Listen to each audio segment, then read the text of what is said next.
Hello, welcome back to our Wayfarers Chapel primer videos on the spiritual life. This kind of part two of worship, I'm going to be talking kind of the nuts and bolts, or what are some things we can practically be doing to worship day in and day out. I mentioned in the last video that one of the most important things we can do is simply select a community, be part of a group of people who are regularly worshiping.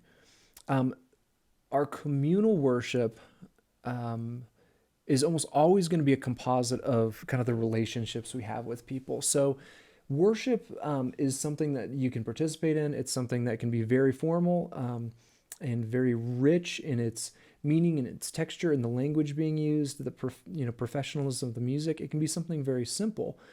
And what appeals to you is important because you do want the kind of artistic expressions to connect you with God. But at the end of the day, I'd say it's probably more important that you're actually part of this community.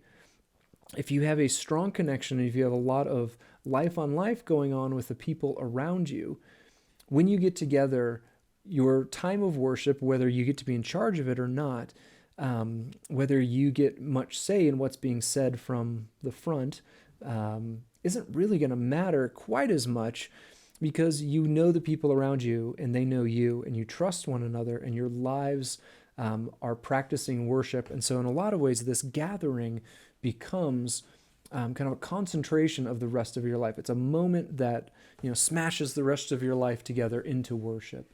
I think for going into a communal worship service, it's also really important intentionality because as kind of Western Christians, we've experienced a lot of worship almost the way we do a theater or a play, right? You go, you sit, you watch someone else, you hear someone else speak. And I think we need to be a little careful of that because worship is not something that is done for us. It's not something done to our taste. It shouldn't move us and make us feel something. If that happens, that's wonderful.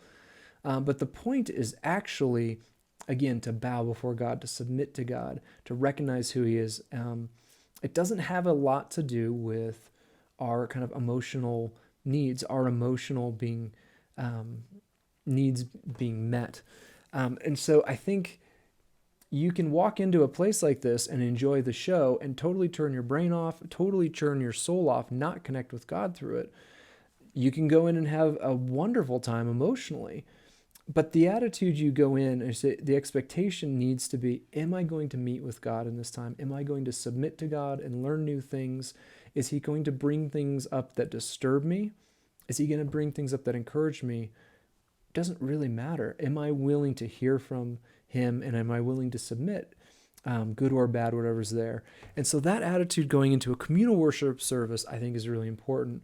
And as I said in the last video, I think that is practice for the rest of our lives because the goal is to recognize all things can be worship. All things can connect us to God. We can be enjoying a meal. We can be preparing a meal. We can be doing our work, spending time with people we love, spending time around people that drive us crazy and doing tedious tasks. All those things can be worship if we allow them.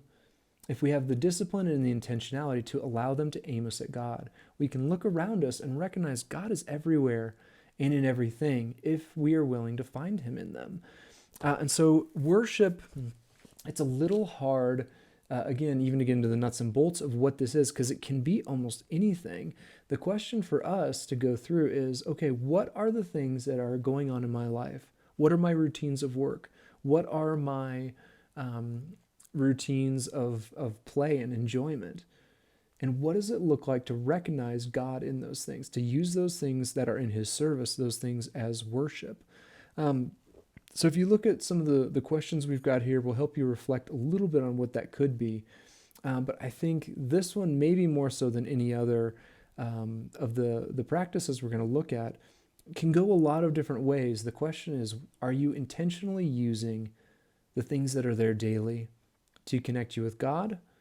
Or is God just something you kind of connect with when you happen to remember, when you happen to be in a church service or reading a very spiritual book or whatever feels like you're connecting with God. Worship is really what we're built for. It's what our entire lives should be based around.